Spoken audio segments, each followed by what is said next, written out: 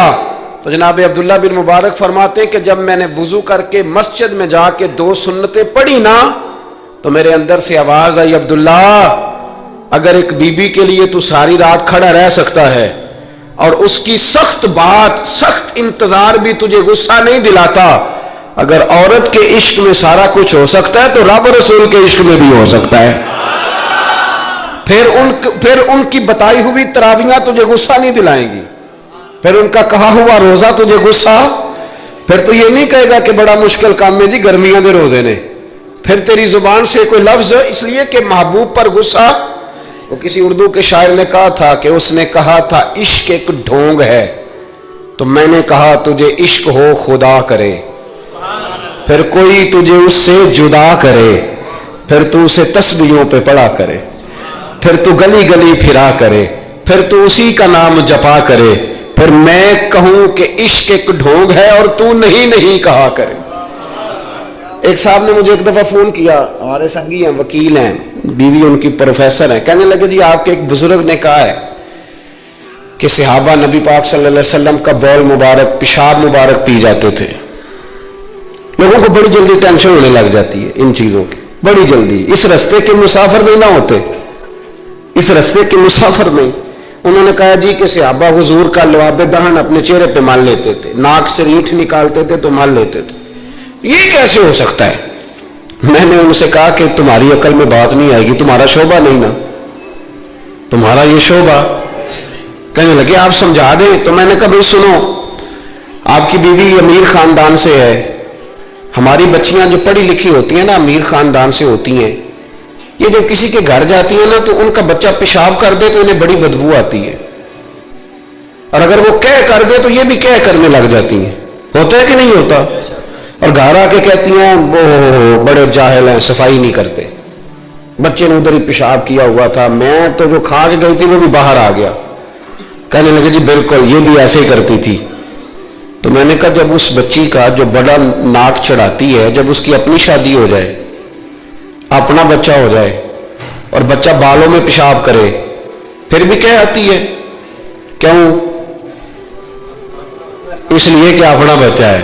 اور میں نے کہا میاں فرق اتنا ہے کہ صحابہ کا اپنا نبی تھا۔ یہ جب محبت ہو جاتی ہے نا تو پھر گھن نہیں آتی، پھر کوئی، اور پھر مصطفیٰ کریم کا بول مبارک تو اللہ نے ویسے ہی پاک فرمایا ہے۔ تو میں نے کہا یہ باتیں اتنی دیر ہوتی ہیں جتنی دیر تک بچہ غیر کا ہوتا ہے، جب بچہ اپنا ہوتا ہے تو پھر یہ گفتگو، جب تک بچہ غیر کا تھا، آواز کم کریں گی تھوڑی، جب تک بچہ غیر کا تھا اس وقت تک کہہ بھی آ رہی تھی، بدبو بھی آ رہی تھی، گھن بھی آ رہی تھی، اور پھر بچے نے الٹی کر دی، اماں کے کپڑوں پہ کر دی، اس کے گود میں کر دی، لیکن پھر اماں کو کوئی تکلیف کیوں؟ اب کیا ہوا ہے؟ اب اس سے پیار ہو گیا، اب اس سے محبت ہو گئی۔ پھر بڑے بڑے سردار، یہ بخاری مسلم ہے، عروہ بن مسعود ثقفی ابھی غیر مسلم تھے، جب حدیبیہ کے مقام پہ آئے تو واپس جا کے انہوں نے پیغام مسلمانوں کو نہیں دیا، عالم کفر کو دیا، عالم کفر کو جا کے کہنے لگے کافروں مسلمانوں سے کبھی جنگ نہ کرنا۔ کہا کیوں؟ کہنے لگے میں حدیبیہ میں دیکھ کے آیا ہوں، اور میں کوئی بیوقوف آدمی نہیں، نادان نہیں کہ دیکھ کے آیا ہوں تو مطمئن ہو گیا ہوں، میں نے بڑے بڑے بادشاہ دیکھے ہوئے، میں سفیر ہوں، میں نے دنیا دیکھی ہے، لیکن جو تعظیم مصطفیٰ کریم کے غلام ان کی کرتے ہیں وہ میں نے کسی کو کرتے نہیں دیکھا، وہ میں نے نہیں دیکھا۔ کہا کیا دیکھ آئے ہو؟ یہاں تو ہمارے یہاں درود و سلام پڑھنے والے بھی غریب غریب لوگ رہ گئے ہیں۔ سنیں جی، آپ باتیں نہ کریں، بڑی مہربانی میری بات سنیں۔ ہمارے یہاں تو میلاد کے جھنڈے اٹھانے والے بھی غریب غریب لوگ رہ گئے ہیں، ناراض تو نہیں ہو گئے آپ حضرات؟ جلسے میں آنے والے بھی غریب لوگ، جلسہ کرانے والے بھی غریب لوگ، تگڑے لوگ بھی جلسہ کراتے ہیں پر کسی ایم این اے کا، وہ بھی جھنڈا لگاتے ہیں پجاروں پر کسی سیاسی جماعت کا، اپنے اپنے نصیب ہے نا۔ ساری زندگی جھوٹوں کے نعرے مارتے ہیں، سچے رسول کا نعرہ اللہ نے ہمیں عطا فرمایا ہے۔